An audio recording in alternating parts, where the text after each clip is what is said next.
ಅವರು ಕಾಡಿನಿಂದ ಜೈಲಿನಲ್ಲಿದ್ದಾರೆ. ಇವತ್ತಿನ ರೆಸ್ಪಾನ್ಸಿಬಿಲಿಟಿ, ನಮ್ಮ ಜವಾಬ್ದಾರಿ ಏನಂದರೆ ಅವರನ್ನು ಜೈಲಿನಿಂದ ನಾಡಿಗೆ ಕರ್ಕೊಂಬರುವಂಥದ್ದು. The six Naxalites, when they came out, said very, very clearly to the government and to the broader society that this is not a surrender. And I will quote, "We have not abandoned the struggle. We are changing the path of struggle, and we will continue to fight for the people till the very end of our lives." This is significant because there is a unity of the goal and the means are changing with time. ಈ ದಿನ.com ನಮ್ಮ ಕರ್ನಾಟಕ ನಡೆದ 50 ಹೆಜ್ಜೆ ಮುಂದಿನ ದಿಕ್ಕು ಎಂಬ ವಿಶೇಷ ಸಂಚಿಕೆಯನ್ನು ಹೊರತಂದಿದೆ. ಈ ವಿಶೇಷ ಸಂಚಿಕೆಯನ್ನು ಖರೀದಿಸೋಕೆ ಈ ಕೆಳಗೆ ಕಾಣಿಸ್ತಾ ಇರೋ ನಂಬರ್ ಅನ್ನು ಸಂಪರ್ಕಿಸಿ. Over these few days, we are all well aware that these are things that have been happening, actions that have been happening across the country. Chhattisgarh, Andhra, so on and so forth. Karnataka stands in a position to show a new way of moving forward. Karnataka has learned from its 5 decades of Naxalite action in this state. But it has possibly come of age.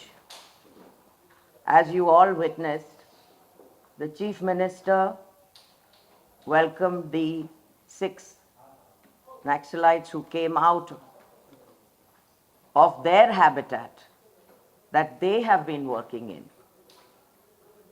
across maybe 2.5 decades. They have returned to the democratic movement. The transition has been not about any goals. It is about the way to approach things going forward. So in this regard, we want to pinpoint 3 aspects which I want to lay down in order to sort of see this press conference in this broader context of why is this so significant. The 6 Naxalites, when they came out, said very, very clearly to the government and to the broader society that this is not a surrender. And I will quote, "We have not abandoned the struggle. We are changing the path of struggle, and we will continue to fight for the people till the very end of our lives."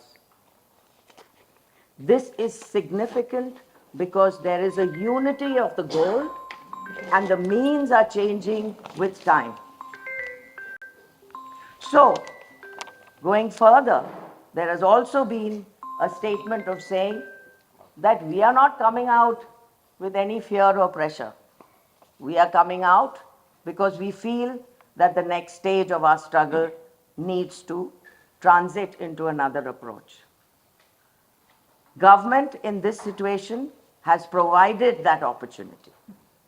So, it is important to acknowledge that the coming together of how the Naxalites intended to change their path of resistance, of struggle, shifting from armed struggle to the democratic struggle. This is important. It is important for you as media also to project this as not something as Naxalites being, that is a nuisance that happens on the side. There is a response here on a social justice issue which is deep rooted in this society. People choose different paths. The time has come for these 6 courageous people to actually take a new path. So, civil society, so this has sort of this creation of this new model has we beseech you to create a new language on this new way of things going forward. The second thing, why should there be a new language? Because there is a new teamwork, a new partnership, there is a new way of working between which in a democratic society must happen. And this is the moment which has shown that when civil society and government work together, magic can happen. And I invite you and urge you to think of the magic that has just happened.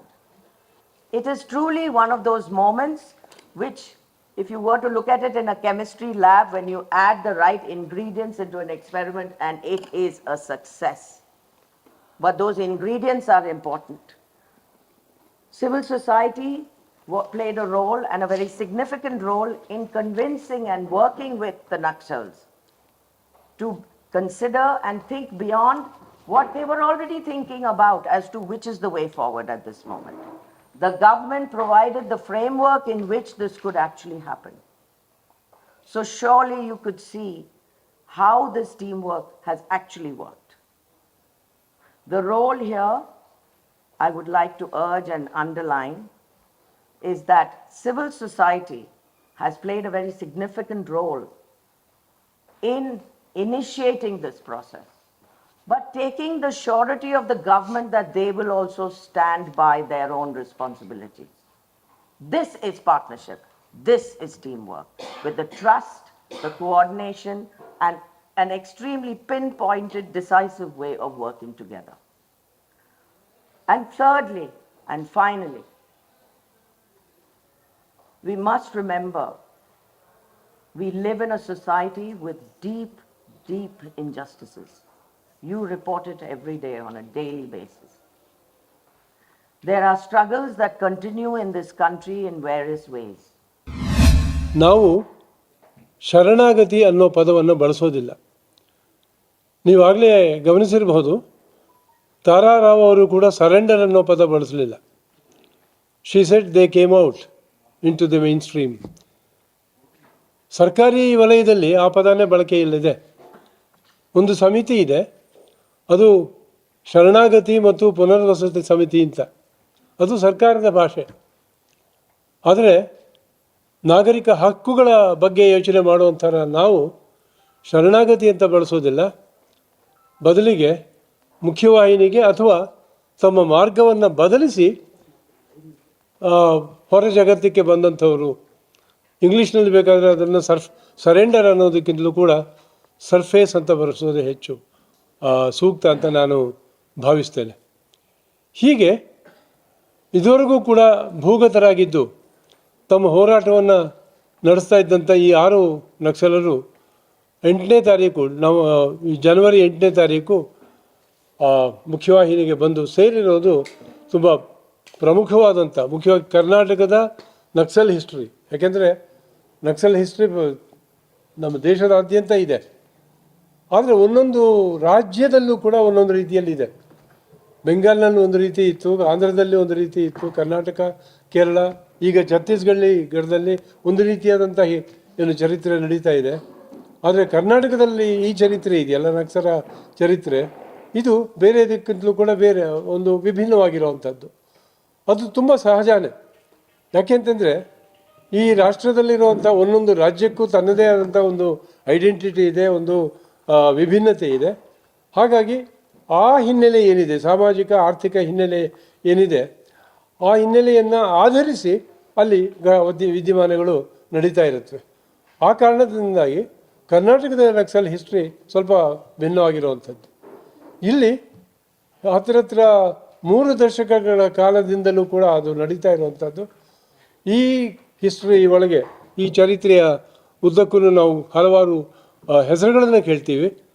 ಅದರಲ್ಲಿ ತುಂಬ ಮುಖ್ಯವಾದಂಥ ಹೆಸರು ಸಾಕೇತ್ ರಾಜನ್ ಅವರು.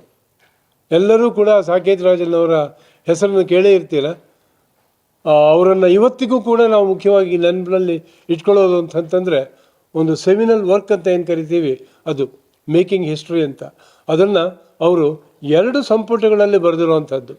ಇವತ್ತಿಗೆ ಇಂದಿಗೂ ಕೂಡ ಎಲ್ಲ ಯೂನಿವರ್ಸಿಟಿಗಳಲ್ಲಿ ಚರಿತ್ರೆ ವಿಭಾಗಗಳಿರುತ್ತೆ, ಶಾಖೆಗಳಿರುತ್ತಲ್ಲ, ಅಲ್ಲಿ ಅದನ್ನು ಒಂದು ರೆಫರೆನ್ಸ್ ಬುಕ್ ಆಗಿ ಬಳಸ್ತಾ ಇದ್ದಾರೆ.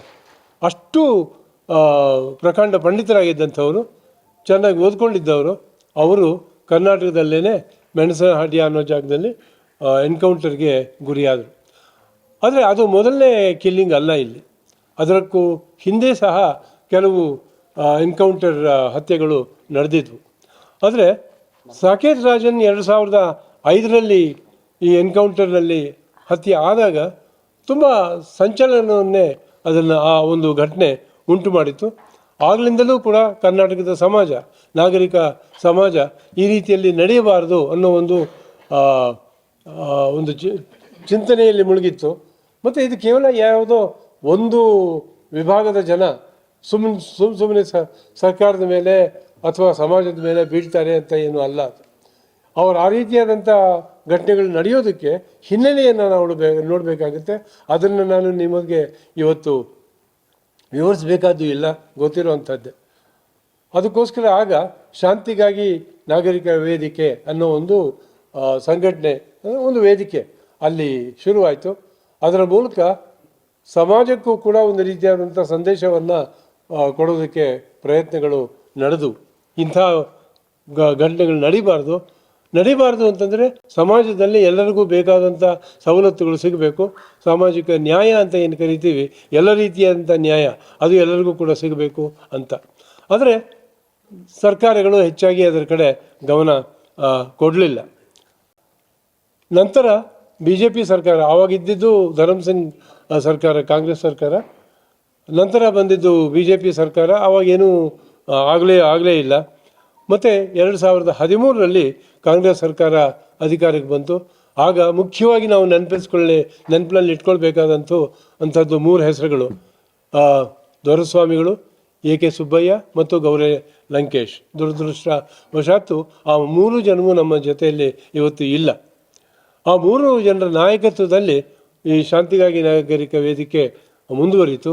ಅದೇ ಸಂದರ್ಭದಲ್ಲೇ 2014ರಲ್ಲಿ ಡಿಸೆಂಬರ್ 28ರಂದು ಇಬ್ಬರು ಪ್ರಮುಖ ನಕ್ಸಲ್ ನಾಯಕರು ಆಚೆಗೆ ಬಂದರು, ಶರಣಾಗಲಿಲ್ಲ, ಆಚೆಗೆ ಬಂದರು. ಒಬ್ಬರು ನೂರ್ ಶ್ರೀಧರ್ ಮತ್ತು ಇನ್ನೊಬ್ಬರು ಸಿರಿಮನೆ ನಾಗರಾಜ್. ಬಂದಾಗಲಿಂದಲೂ ಕೂಡ ಅವರು ಈ ಪ್ರಜಾತಾಂತ್ರಿಕ ಪ್ರಾಸೆಸ್ ಏನಿದೆ, ಪ್ರಕ್ರಿಯೆಗಳು, ಅದರಲ್ಲಿ ತಮ್ಮನ್ನು ತಾವು ತೊಡಗಿಸ್ಕೊಂಡಿದ್ದಾರೆ ಸಕ್ರಿಯವಾಗಿ. ಆ ನಂತರ ಇನ್ನೂ ಕೆಲವರು ಬಂದು ಸೇರಿಕೊಂಡಿದ್ದಾರೆ. ಆದರೆ ಅವರು ಇಷ್ಟು ಸಕ್ರಿಯವಾಗಿದ್ದಾರೆ ಅಂತ ಹೇಳೋಕ್ಕಾಗಲ್ಲ. ಅದಕ್ಕೆ ಅವ್ರದ್ದೇ ಕಾರಣಗಳಿರುತ್ತೆ. ನೀಲಗುಳಿ ಪದ್ಮನಾಭ, ಕನ್ಯಾಕುಮಾರಿ ಮತ್ತು ಇನ್ನೂ ಹಲವರು, ರಿಜ್ವಾನಾ ಬೇಗಂ, ಹೀಗೆ. ಅಂದರೆ ಒಟ್ಟಾರೆ ನಿಧಾನವಾಗಾದ್ರೂ ಕೆಲವರು ಈ ನಕ್ಸಲ್ ಮೂವ್ಮೆಂಟ್ ಚಳವಳಿಯಲ್ಲಿ ಇದ್ದಂಥವರು ಆಚೆಗೆ ಬಂದದ್ದಾಗಿದೆ. ಮತ್ತು 18ರಲ್ಲಿ BJP ಸರ್ಕಾರ ಬರುತ್ತೆ. ಆ ಪೀರಿಯಡ್ನಲ್ಲಿ ಏನೂ ಆಗಲಿಲ್ಲ. ನಂತರ ಬಂದಂಥ ಕಾಂಗ್ರೆಸ್ ಸರ್ಕಾರ ಇತ್ತೀಚೆಗೆ, ಆಗ ಒಂದು ಸಮಿತಿ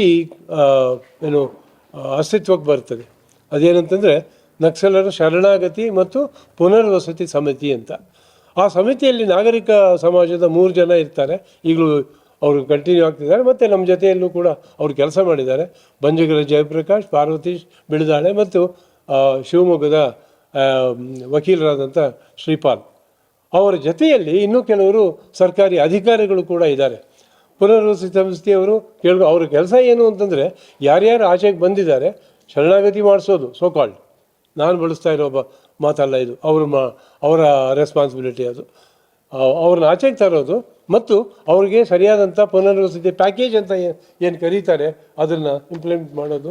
ಆದರೆ ಸರ್ಕಾರಗಳು ಸರಿಯಾದ ರೀತಿಯಲ್ಲಿ ಅದಕ್ಕೆ ಗಮನ ಕೊಡೋದೇ ಇರೋದ್ರಿಂದ ಅದು ಮುಂದುವರಿಯಲಿಲ್ಲ. ನವೆಂಬರ್ 18ರಂದು ಒಂದು ಎನ್ಕೌಂಟರ್ ನಡೀತು. ಅದು ವಿಕ್ರಮ್ ಗೌಡ. ಆ ವಿಕ್ರಮ್ ಗೌಡ ಎನ್ಕೌಂಟರ್ ನಡೆದ ಮೇಲೆ ಮತ್ತೆ ಕರ್ನಾಟಕ ಸಮಾಜದಲ್ಲಿ ಒಂದು ರೀತಿಯಾದಂಥ ಆಘಾತ, ಈ ಸಮಾಜ ಆಘಾತವನ್ನು ಅನುಭವಿಸ್ತು. ನಂತರದಲ್ಲಿ ಹೊಸ ವಿದ್ಯಮಾನಗಳೆಲ್ಲ ನಡೀತು, ಒಂದು ರೀತಿಯಾದಂಥ ಸಂಪರ್ಕ ಸಿಕ್ತು. ಹಾಗಾಗಿ ಯಾರು 6 ಜನ ಭೂಗತರಾಗಿದ್ದರು ನಕ್ಸಲರು, ಅವ್ರಿಗೂ ಮತ್ತು ಶಾಂತಿಗಾಗಿ ನಾಗರಿಕರ ವೇದಿಕೆ ನಡುವೆ ಒಂದು ರೀತಿಯಾದಂಥ ಸಂಪರ್ಕ ಸಾಧಿಸೋದಕ್ಕೆ ಸಾಧ್ಯ ಆಯಿತು. ಕೊನೆಗೂ ಎಲ್ಲರ ಪ್ರಯತ್ನದಿಂದ 6 ಜನ ಆಚೆಗೆ ಬರೋದಕ್ಕೆ ಸಾಧ್ಯ ಆಯಿತು. ಆದರೆ ಇದು ಒಂದು ಹಂತ ಮಾತ್ರ. ಆಚೆಗೆ ಬಂದಿದ್ದರಿಂದ ಆಗೋಯ್ತು ಅಂತಲ್ಲ. ಇವತ್ತು ನಿಮ್ಮೆಲ್ರಿಗೂ ಗೊತ್ತು, ಅವರು ಕಾಡಿನಿಂದ ಜೈಲಿನಲ್ಲಿದ್ದಾರೆ. ಇವತ್ತಿನ ರೆಸ್ಪಾನ್ಸಿಬಿಲಿಟಿ, ನಮ್ಮ ಜವಾಬ್ದಾರಿ ಏನಂದರೆ ಅವರನ್ನು ಜೈಲಿನಿಂದ ನಾಡಿಗೆ ಕರ್ಕೊಂಬರುವಂಥದ್ದು. ಮತ್ತಷ್ಟು ವಿಶೇಷ ವಿಡಿಯೋಗಳನ್ನು ನೋಡಲು ಮತ್ತು ಹೊಸ ವಿಡಿಯೋಗಳ ಬಗ್ಗೆ ತಿಳಿಯಲು ಈ ದಿನ .com ಯೂಟ್ಯೂಬ್ ಚಾನೆಲ್ ಸಬ್ಸ್ಕ್ರೈಬ್ ಮಾಡಿ ಮತ್ತು ಬೆಲ್ ಐಕಾನ್ ಕ್ಲಿಕ್ ಮಾಡಿ.